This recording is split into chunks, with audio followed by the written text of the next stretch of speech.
McLaren, and there are concerns for Las Vegas. Even Stella has come out and said McLaren has taken action after learning from last year's lack of competitiveness in Vegas, but whether those changes will be enough remains to be seen. So as he said himself, Vegas last year was one of many difficult races. It was. Not as bad as 2023, because that's the year Lando Norris yeeted off into the wall. He said we had difficulties with the behaviour of the tyres in qualifying because we were not fast and the behaviour had basically he's saying a lot of graining. He's talking about aerodynamic issues as well. When we tried to offload the rear wing, we saw we were losing too much efficiency and we had issues with the setup of the car. Now, why would that change? Well, obviously the 24 car is based on the 2023 car, and my concern for McLaren is thus, take a look at the weather. And there is a reason why. Thursday it could turning mostly cloudy in the afternoon, chance of rain. Friday cloudy with a chance of showers during the morning, but partly cloudy and likely dry in the evening. But it's the temperatures you look at, 9 to 14. Or 9 on Friday, qualifying day, 9 to 16. On the Saturday, 3 to 8. I mean, that's 3 to 8 centigrade. It's just, that's the highs and lows. It's just not great. A 10 to 30% chance of rain for qualifying, less than 10% for Saturday. Never say never, though. So the issue then with McLaren is because it is so cold, McLaren, as we know, are very good at looking after their tyres.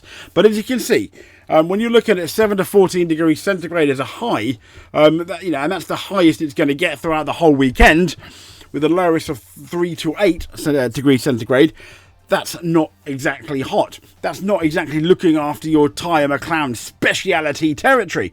And this is where other teams come in. If you remember last year, George Russell with the Mercedes scored very well, and Hamilton, in spite of qualifying quite far back from poor Mr. Russell, ended up finishing second. It was a really strong race for Mercedes, and it could be a strong race for Red Bull as well.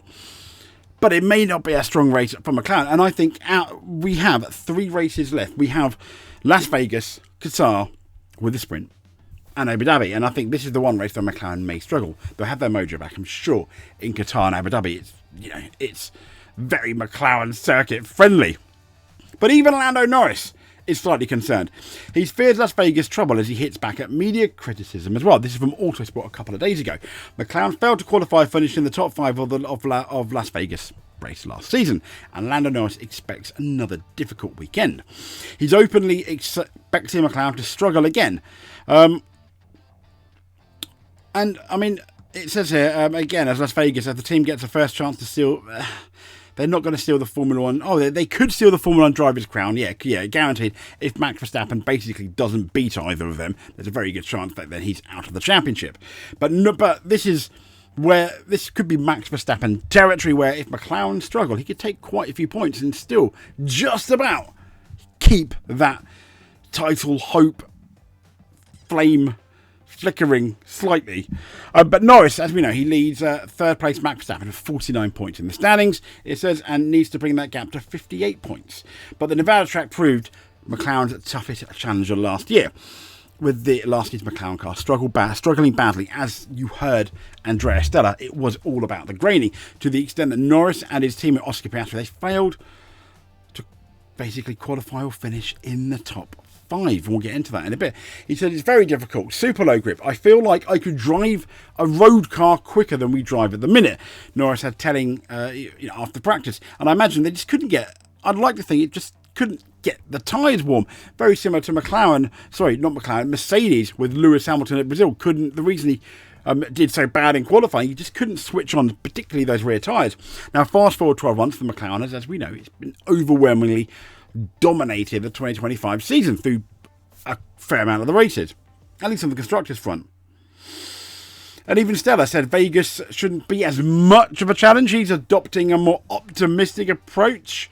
And even he said about the cold weather, he said hinder for sure. I think it was our worst race last year, so I'm not really looking forward to it. We've been trying to work hard on improving those things. We know Mercedes were incredibly strong there last year, as well as Red Bull and Ferrari. I think we were at the bottom of those 4, and that's the concern, and that's the hope I imagine that Max Verstappen is very much going to have as well. Now, here we go. This was 2023. Now, I granted it was a couple of years ago. But if you look, McLaren were third fastest team there. McLaren was the third fastest car, despite of they didn't get a particularly very good result, not in the top 5. And then if we forward to 2024, last year it's even worse for McLaren. We have Mercedes on top, Ferrari about 1.5 tenths down, Red Bull about 2, a quarter of a tenth down, and then McLaren 4 tenths down. To be fair, more near a half a second down than it's not very good at all in 4th. The only saving grace is the Haas was over half a second away from McLaren, but that's not particularly good. And that, I imagine, is going to give Max Verstappen some help. I'm sure of it.